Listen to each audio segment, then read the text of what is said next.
In June 2013, the immigration benefits were extended to individuals who are same-sex couples. Attorney McVarish is going to tell us about the current law that applies to immigration benefits for those who are in the same-sex couple.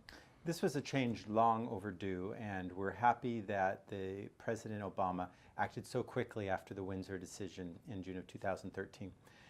Basically, if you are in a jurisdiction, a state, or a country that recognizes same-sex marriages, you're now eligible for immigration benefits, just as all marriages previously were eligible for immigration benefits. The key thing to understand, though, is it has to be a marriage recognized by the government that is issuing a marriage certificate in your jurisdiction.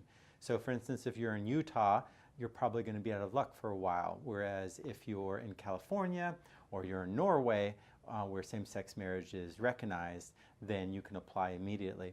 If you have been married in a place, say by a church or in a civil ceremony that was not recognized by the government, then there's other options for you. For instance, we can apply for your spouse, if you're living in California, that is, or other states that recognize same-sex marriages. We can apply for your spouse as a fiancé visa, and then you can bring your spouse over and get remarried in California or in a state that does recognize same-sex marriages.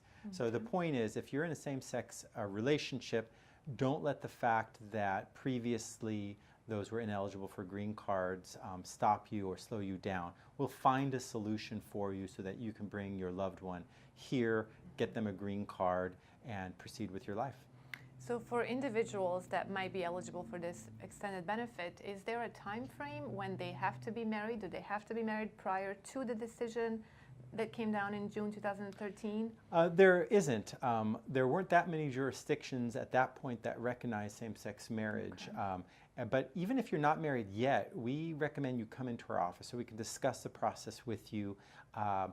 Even getting a marriage green card, even before this decision, was difficult for couples who were of opposite sex. It's not an easy process ever. There's a lot of documents you need, there's a lot of forms you need, there's a correct order for things, and it can take a while. We can process it pretty quickly in our office, but sometimes our clients don't have the documents that they need, and it can take months for them to get those documents. Start your planning now. Make us part of your wedding plans if you need to. We're always happy to attend marriages if there's a good party afterwards. But start now so that you can process it, so that we can have your application ready, so that the last thing we're waiting for is the marriage certificate, that the day that comes, we can put it in the mail. Your spouse can apply at that point. 2 months later, they get their work permit. Hopefully 5 months after we've applied, they get their green card. That's the way to do this, because that will make a difference immediately, and that will show your spouse how much you love them. Wonderful. Thank you so much. All right.